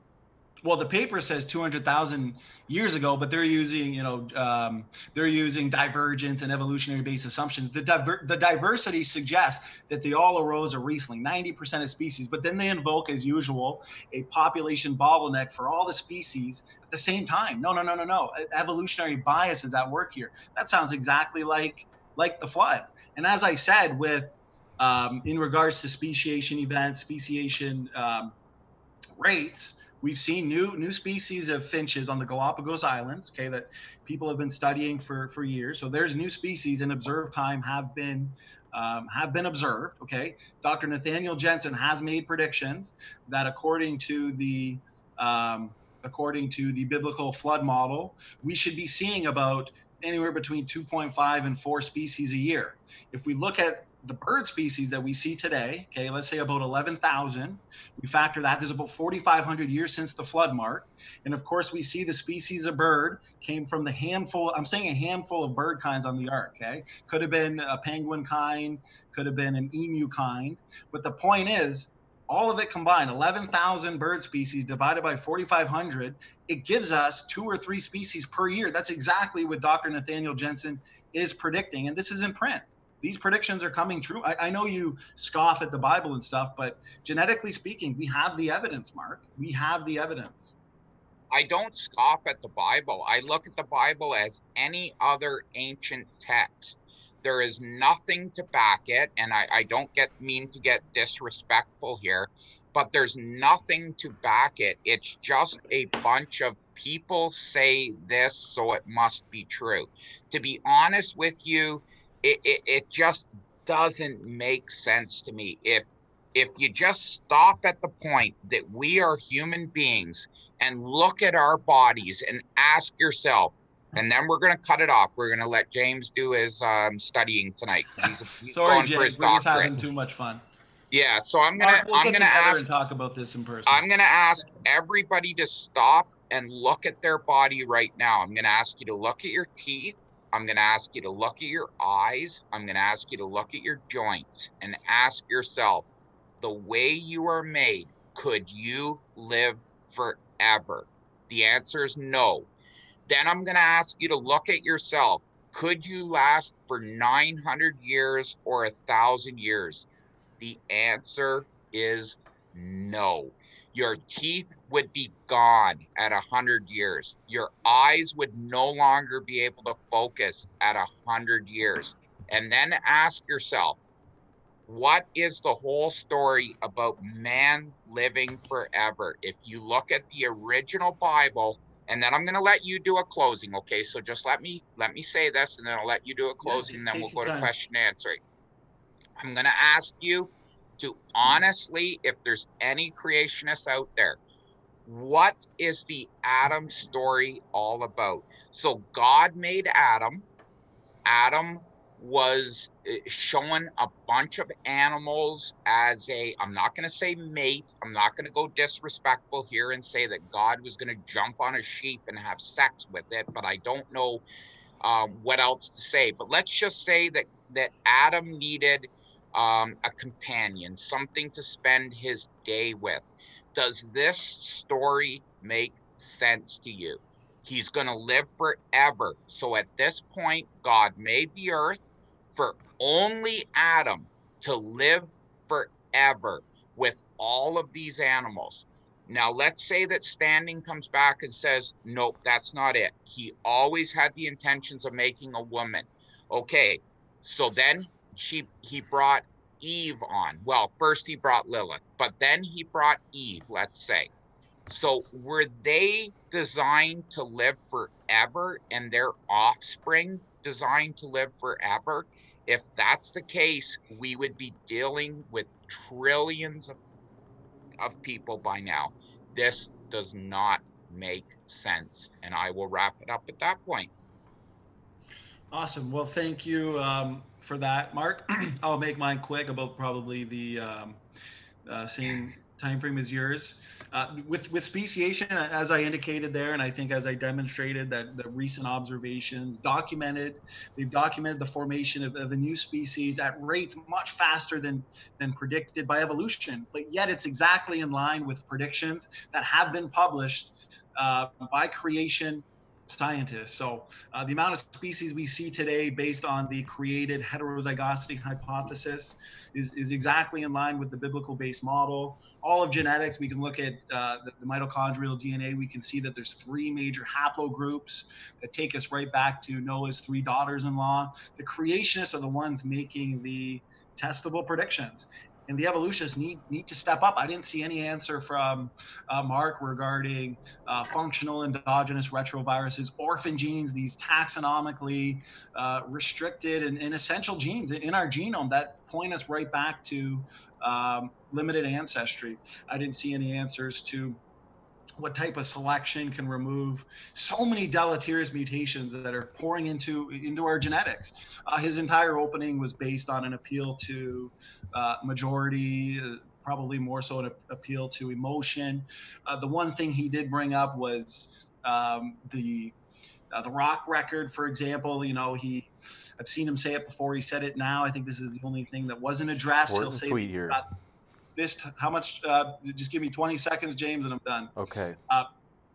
You know, Mark says you got this type of fossil in this layer and then these types of fossils in these layers. He thinks that it goes from marine fossils to land fossils in the order of pond scum to people, fish to fisherman evolution, but that's actually incorrect. And we've got marine fossils all the way through. Even with dinosaur fossils, we've got marine fossils buried with them. So the fact is, the order of the fossils that he points to is the burial order of the flood.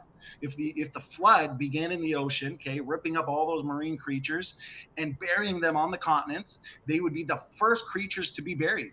And as the floodwaters rose higher, you get the burial of the land animals, and this is exactly what we find. So even the rock record demonstrates biblical creation, burial by ecosystems, communities, and habitats. So that's all I have to say, Mark. I had a lot of fun.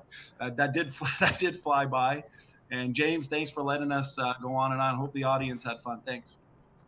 Make some money, James. Make some money. It's our pleasure to host you guys. Thanks so much. Really fun. And there are a lot of super chats. We'll try to read through as many questions as we can. Thanks so much. I think we can get through these. Flying through. Stupid whore energy strikes again. She says, my Corona, oh, you make my motor run. Nasty lady. Very nasty, but I like her music. He's at it again. Steven Steen, thanks for your super chat, you sicko. He said, sorry, Mark. Let's see. You're bald and pretty, but standing for truth's just smarter. Well, good stuff. Doesn't Mark? I always look at your picture. Hey, let's be nice. I always look at your picture in the thumbnail, Mark, and I always think you look like an action hero.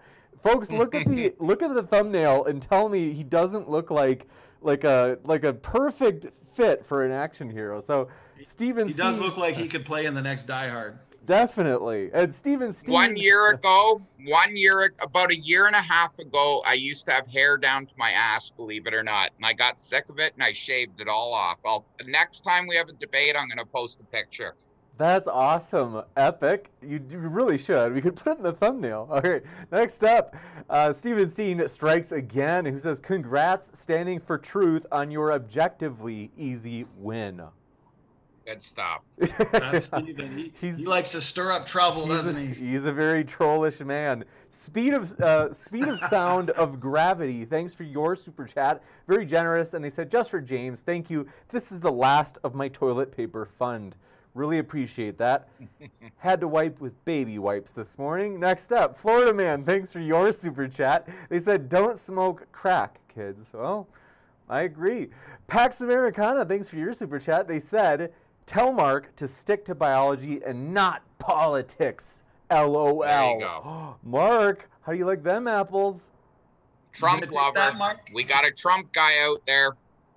Gotcha. We might. It could be. All right. Thanks so much for your super chat from, let's see, Steven Steen again. Boy, nasty guy. Says Trump was voted in because of racism, not young earth creationism. Duh, in all caps. Ooh, sassy, Steven. Next up, Pax Americana, thanks for your super chat. They said, ask Standing for Truth where he got his degree in biology from.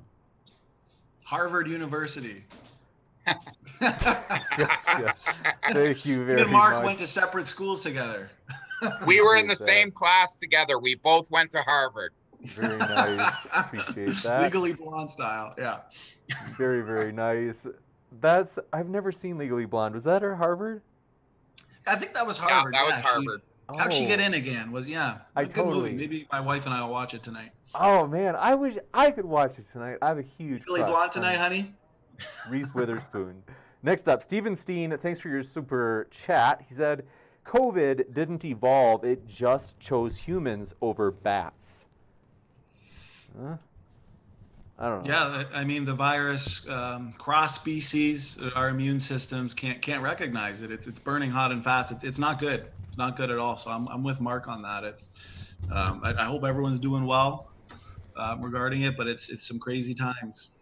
Gotcha. And thanks so much for your super chat from Robert Summers, who asks, what exact viruses is Standing for Truth talking about? This is earlier on in the debate. My guess is it might have been around when you were talking about viruses that just regularly live in the human body. I'm not sure. Yeah, like the many viruses, I mean, trillions of viruses that exist in the human body. I mean, it's just redundant. Mark and I talked about this for a while, but they help control the number of bacteria, and actually may even kill bacteria that would, in turn, make us sick. So it's good for our bodies, and it's good for the ecosystem. ERVs are functional to our genetics as well. So, yeah, good question. Gotcha. Thanks so much for your response from Standing for Truth, and also thanks for Stupid Whore Energy for your super chat. It says James's green screen is rather sophisticated. It went from dusk to night. Yes, isn't it special? This is our first sunset together, everybody. I don't know if you go click earlier in the stream and you'll see it was like daylight. It's kind of neat to look at that. Sigifredo Sarabia, thanks for your super chat. Sigifredo in the house from Los Angeles says, Standing for Truth, did Eve, if not birthed, have a belly button? Yeah, no, I would say Adam and Eve being created directly from God would not have had, obviously Eve from Adam's rib would not have had a belly button. That would have been Adam and Eve's kids and all the way back to us, which, like I said many times, we can use genetics to trace us right back to Adam and Eve. That's what the genetics tells us. The genetic structure of us, of Mark, of James, all screams out Adam and Eve. But yeah, probably no belly button would make sense. Gotcha. Thanks so much. Next up, appreciate your super chat from Stagnu de Morte. By the way, hold on, just really quick. I have to say this because I'm pumped. I'm excited, and I feel like I haven't given enough shout outs. We had 2 new patrons in the last, I think it was like the last 24 hours, which is awesome. Darren DeVillier, let me know if I mispronounced your name, anybody, and Duranku. Very excited to have you as Patreon patrons. Thanks so much for joining with us. And want to let you know, folks, we do have those patron settings. I'm actually, let me know. I have no idea how to run a patron. I'm working on it. And so, we had the Patreon priority question and stuff like that. So anyway, check it out if you guys might dig it. But want to say thanks and welcome to those new patrons. Also, thanks so much from Stagnu de Morte. Now I'm going to read that. So their question was, why would viruses have to affect the germline if the viruses would have to be introduced in vitro? The mother could pass it on without that change. So germline mutations are what are passed on. And if there is an ancient viral infection in our germline, well, then it would be hypothetically passed on. Is she saying that viruses will be passed on through the in vitro in the somatic cell lines? I'd probably need more detail on that. That's super interesting. And appreciate your super chat from Stupid Beta Energy. Stupid Whore Energy. She says, Standing for Truth, why do dolphins have genes for legs? Why do humans still have yolk-producing genes? Right, so those yolk-produced genes are based on fragments. There's some papers and articles you can look at. It all comes down to the junk DNA paradigm, pseudogenes, which they say are genetic mistakes. These are not genetic mistakes. These are actually functional DNA elements, and we've seen the overturning of the so-called egg yolk pseudogene. A lot of these, so-called genetic mistakes are actually just functional DNA differences, respective to the different species and the different kinds. And that's a direct prediction based on our created genetic diversity hypothesis that I touched on, that the vast majority of our genetics will be functional. And that's exactly what we're seeing. So whoever asked that question, yeah, definitely they're behind on the science, unfortunately, but I can direct them, to the right path. Gotcha. So can I just ask you a quick question? Standing, is science going towards that we evolved from 6 people 4,000 years ago? Yeah, good question. So, for example, we're making testable predictions on mitochondrial DNA variants. So we can see that in the world, our mitochondrial DNA, we go back to 3 major haplogroups. So you can make predictions based on that. For example, the L node, and you can see that those haplogroups are directly in line with Noah's 3 daughters-in-law. So yeah, that's exactly what I'm saying. And we can see that with the pseudogenes. We can see even the chromosomal 2 fusion. I mean, all these things have been overturned. And I think there's a lot of evolutionists that are just behind the times, because genetics is evolving more and more every day. Gotcha. So our fusion of chromosome 2 and 3 is proving that we came from a common ancestor 4,400 years ago? Good question. No, yeah, the hypothetical chromosomal 2 fusion, it's been overturned because, for one, it's really hard to find these so-called remnant telomeres. The area is highly degenerate, as well as the so-called remnant or cryptic centromere that should be should be found. They're having a difficult time finding that. And the fusion site's actually located, Mark, you may be aware of this, the hypothetical fusion site's located smack dab in the middle of a complex and functional gene.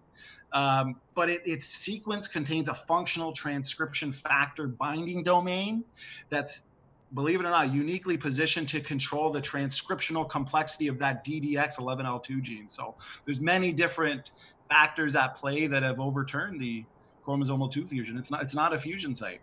Well, it Gotcha. hasn't been overturned, we've gotta go back it pretty hasn't quick. been overturned, but it's definitely a unique site, the 2 and 3 genome. I think you will agree that there's definitely something there we need to look at. That genome does not look right to us, and there's a reason that 2 and 3 do not look right. Yeah, there looks to be some Standing, degeneration. I'll give you a going quick on there. response, but then we got to jump right back into the Q&A. Standing.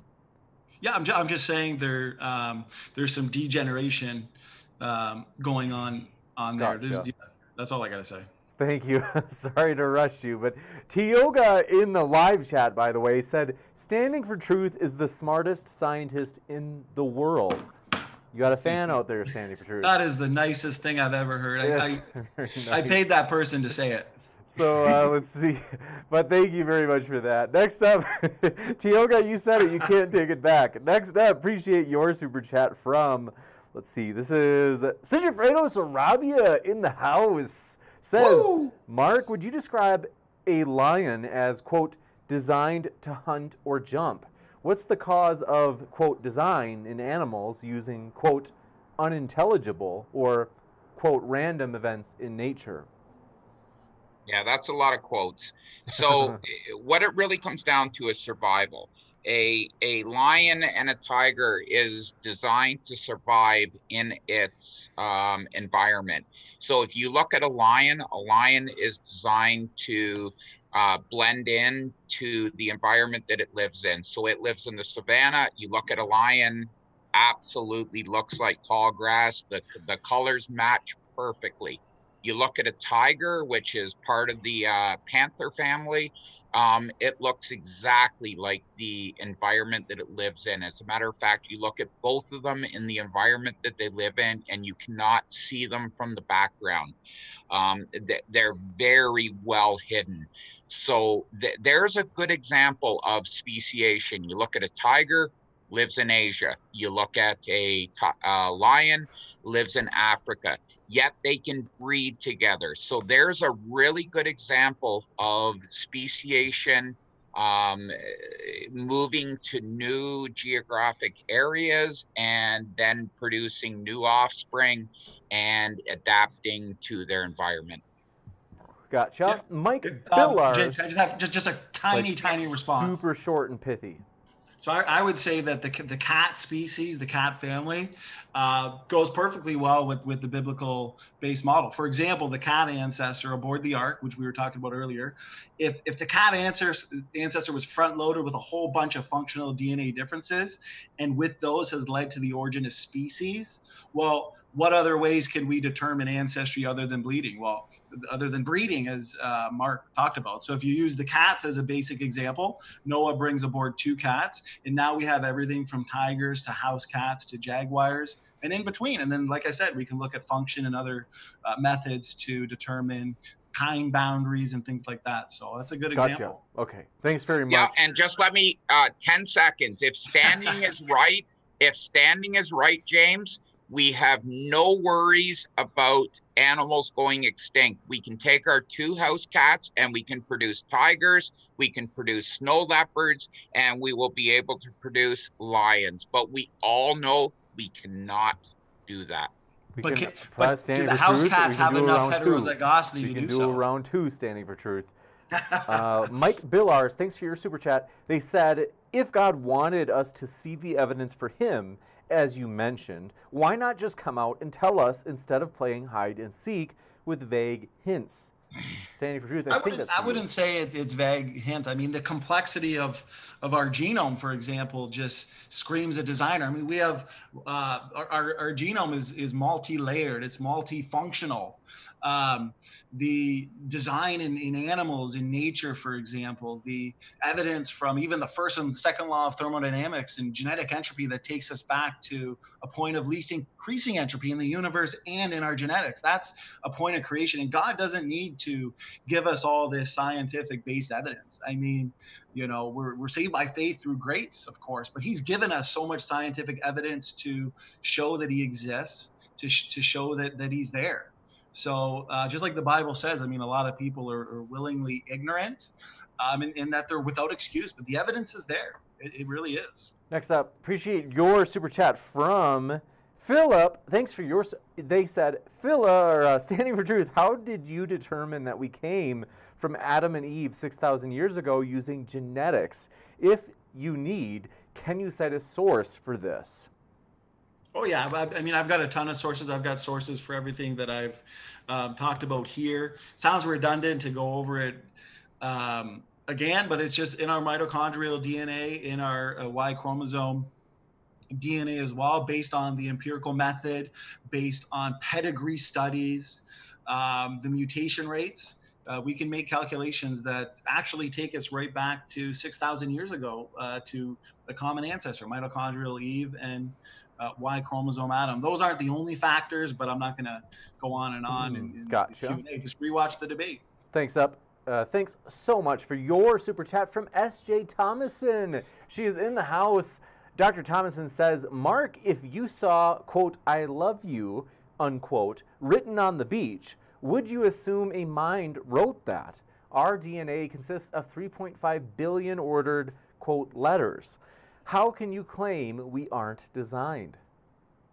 Well, we're not designed because we line up so well with the animal kingdom.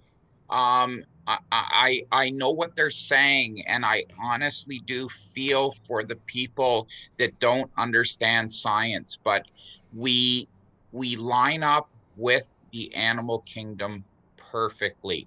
We have babies that sometimes are born with tails, fully functioning tails, and that is unexplainable. And I know that the young earth creationists like to put aside Hankel's drawings as being fraudulent, but they're not. They were definitely on the, let's say, +10 scale of being looking for an answer towards evolution. But we do go through stages. We see chickens in their embryonical stages, born with teeth. We see these things going on. There's a lot of things that tell us that we are definitely interlinked with other animals very closely, and all animals are linked to us. Real quick response, James.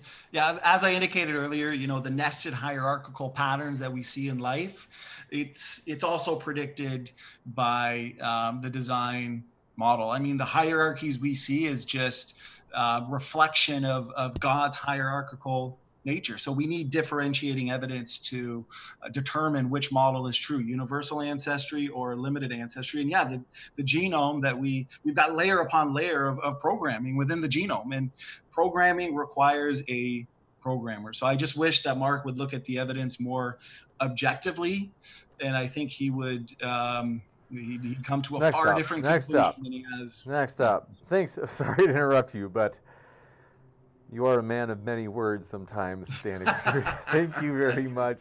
Stupid Horror Energy strikes again and says She says letters don't have affinities like amino acids do, but ironically language evolves. That was in response to SJ's, who I just read right before.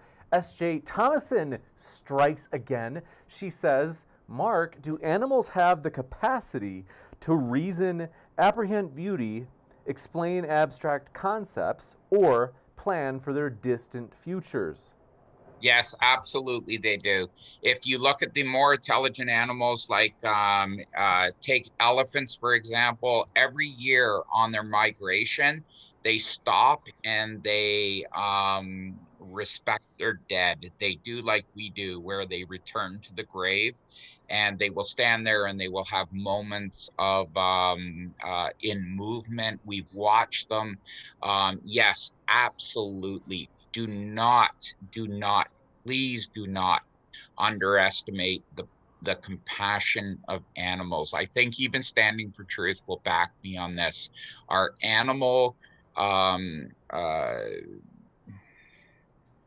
animals we live with are very compassionate, and they will respect their dead.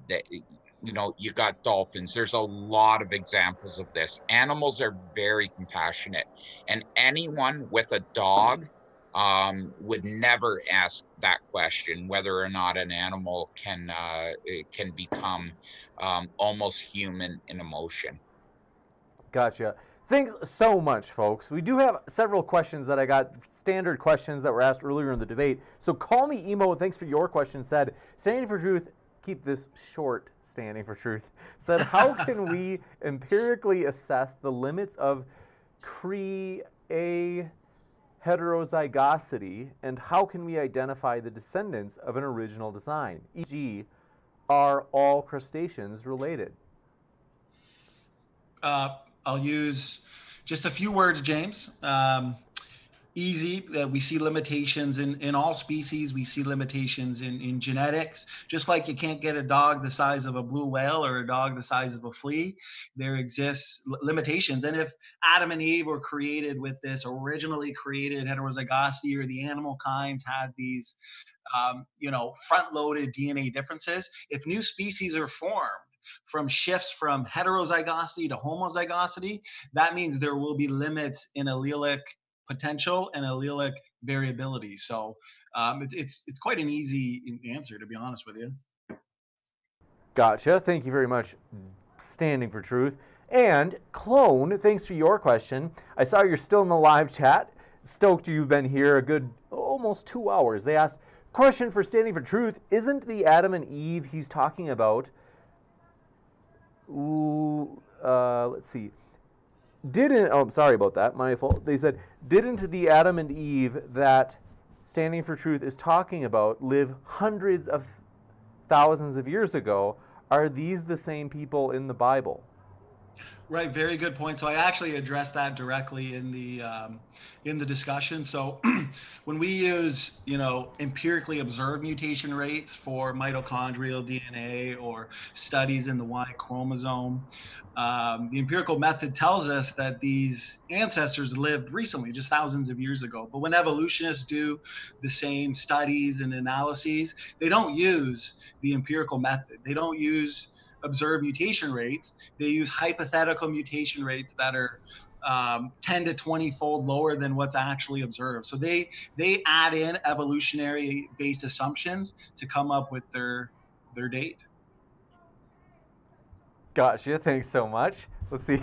I don't suppose you can hear that person arguing in the background. There's like somebody outside yelling pretty loud, but you can't hear them? Okay, good. That's embarrassing. Are they arguing about the debate? Yes, they are. They're arguing about biblical ancestry. So let's see. Thanks for your question from Praise I Am. That's been totally debunked. Okay, thanks for, he says, my question, love you, Praise. My question to Mark is, can you name any scientists outside the National Academy of Science who subscribes to evolution? And take your time, Mark. I got to run upstairs real quick. He says, National Academy of Science equals atheist stronghold. No, I really got to tell you, there's no conspiracy on this side. We don't get a weekly newsletter on how we're going to overthrow God.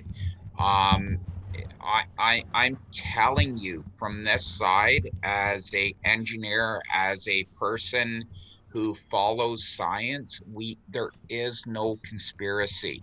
There is no weekly newsletter that goes out. We will follow the evidence wherever it goes. And I understand what Standing for Truth is saying. I actually really enjoy debating him. He's a great guy. He's very honest. He's very polite. So, but yeah, there is no conspiracy here. We just follow the evidence wherever it leads us, and that's really all there is to it.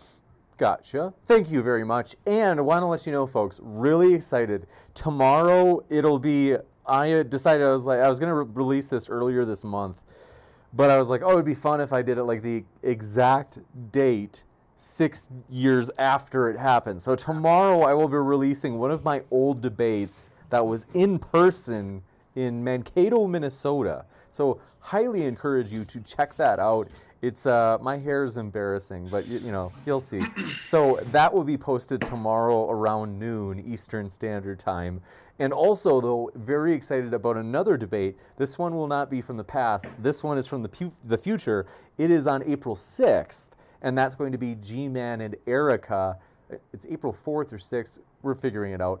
On intelligent design. So that should be a lot of fun, folks. And last question that I've got here. Last one we can take. Sorry, folks.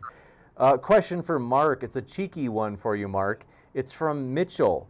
And let's see. Mitchell says for Mark, when will COVID-19 evolve into a fish? LOL. That sounds like something, I think we know whose joke that sounds like, but I'll give you a chance to respond, Mark. Yeah, we'll take this slightly seriously. So viruses are not considered living organisms like we consider, say, a fish.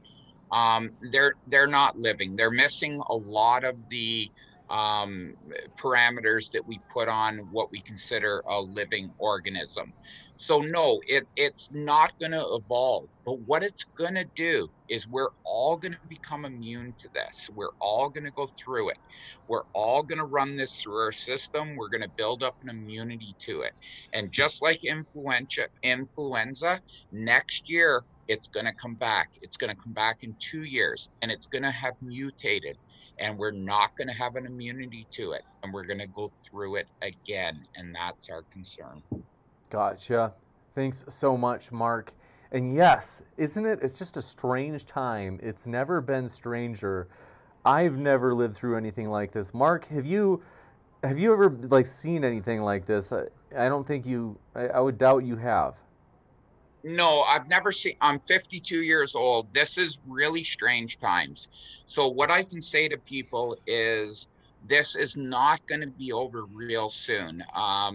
I do follow science. I follow biology. I follow medical, the understandings of the medical society, and we're not about to get over this. We've got to get to the top of the bell curve, and until we do, things are going to get really scary. We need to take this very seriously, and we need to stomp it out. And we're not going to do it, as President Trump says, by going to church on Easter. Things are going to change. You've got a serious next 3-4 months of life ahead of you, and it's going to change. We got a lot of debates coming up because we're all going to be sitting on our couch. So let's book Give them us up. something to do. It's fun. It really is fun to be here with you guys. We appreciate it. Yeah, we were hoping to do some touring in April, but we have already called it off. And Yeah. we it might be, who knows how long it'll be. But you know, the nice thing is, like Mark said, we can always do it from our living room. So it is always fun. You know, I just really do enjoy this, folks. Really glad you hang out with us. I have to say a huge thank you to the speakers tonight. The debaters are the lifeblood of the channel, folks. I mean, they make it fun, and so I am indebted to them. I can't say thanks enough, both for just getting to listen, but also that it's just a, you know, it kind of, it brings all these people together. And so we do hope you know, whether you are Christian, atheist, as we always say, Republican, Democrat, Jedi, or even Sith, we hope you feel welcome. We're a nonpartisan channel, and hopefully, you know, you can kind of feel like, even though there's debating and all that good stuff, hopefully you do feel welcome, though. And so, yeah, last, anything in terms of goodbye, Standing for Truth and Mark? Thanks so much, both of you. Yeah, how about you give us 1 minute, free range to say goodbye? Who would go first based on who opened? I guess I open, so I can. I'll make it really, really quick. Actually, James, Okay. did you? Because I know I left for a minute there. So I know Raw, Matt, and myself have a debate we're looking forward to on Sunday with zoologist Adam Heap. Did you? I know you advertised a couple debates there. You're right about that. Standing for Truth will be back with his twin brother, Raw Matt. That's right, the one that Mark has correctly before the debate asked, who's the guy who dresses like an Egyptian god? Well, Yes, that's good old Raw Matt will be here, and that's with Steam Driven. That will be a trifecto debate. So that's going to be a fun one. And Steam Driven is I think it's a zoologist, if I remember right. Is it zoologist or animal specialist? He's a zoologist and herpetologist. Gotcha. So that's going to be a lot of fun, and looking forward to that one this Sunday at 4 p.m. Eastern Standard. Hopefully we'll get to hang out with you then, folks. And then I know that tomorrow, other than the one, like I said, I'll release one at 12 that's not live. I will see you on Friday probably, because we likely will have Flat Earth this Friday. That's still kind of re-piecing itself back together. Saturday, Flat though. Earth. Oh, Are yes, you serious? Yes, that's right. Once you go flat, you never go back. And then Saturday, we are going to have. Oh, we'll change your mind, Mark. Let's see. I'm not really a flat earther. That's a joke. But Saturday we'll have a tag team on God's existence. That's going to be Amy. If I remember right, it's Amy Newman. Amy, I saw you in the live. Yeah, Amy Newman is in the live chat right now. She'll be here with Tom Jump. They are doing a tag team match against Sterling and Canadian Catholic. Those Canadians, we got them all over the place. So that'll be a lot of fun. So thanks, gentlemen. We'll do that 1 minute from each of you. So Standing for Truth, if you want to go first, the floor is all yours. Yeah, I'll make it quick. Thanks to Mark for doing this debate. I had a lot of fun. The back and forth was hopefully enjoyable by the live audience. I'd love to do another one at some point in the future. I enjoy talking to you, Mark, so I appreciate you doing this. And James, once again, thanks so much for setting it up. Love your channel. Always gives us something to look forward to, especially in these times. So yeah, well, all I have to say is thanks so much, guys, and I had a good time. Thank you. Mark, the floor is all yours. The floor, eh? Thank you so much, Standing. I actually really enjoyed this talk with you. I'm going to continue on talking with you. I am not a professional debater by any stretch of the imagination. I know a lot of people look at me as a person that has debated Kent in the past.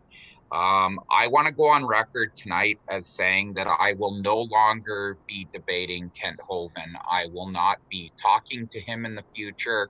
I will not have anything going on with Kent at all. He had a child of 7 years old die on his property, and I thought the way that he um, addressed it was absolutely disgusting. So I will no longer be talking to Kent Hovind in any aspect whatsoever. I'm not beating up on him because he's not here for himself. I'm just stating, unless he apologizes for the way that he addressed this 7-year-old boy that drowned on his property, I will no longer speak to that man. I really enjoyed tonight. I hope you can book us in again within the next week or so. We're all sitting on our couch in our jammies, so we might as well do this. All I did was put on a sweater so that I looked like I was dressed and showered, but we're all sitting around doing nothing. Let's book another time for standing for us to get together. But yes, I will no longer be speaking to Kent in any aspect from now on whatsoever, James. Gotcha. And Mark is totally serious. He did only throw on a sweater. When he stood up, he had no pants on. Just disgraceful. No, please. So yeah, thanks. Standing for Truth, the floor is all yours. No, I already gave my my goodbyes. Like I said, thanks, Mark. James, you're on the ball today. You know what? You could, if I'm down, I come to you because you can always make me laugh. Thank you, Standing. It's always fun. We appreciate you guys being here. Everybody out there in the live chat, thanks so much for making this fun as well. Want to encourage you, I put both these guys' links in the description, so check them out, folks. And thanks so much for hanging out here. Love you guys. Hope you have a great and healthy, enjoyable rest of your Wednesday or Thursday, depending on where you are. So talk to you soon and have a great night, everybody.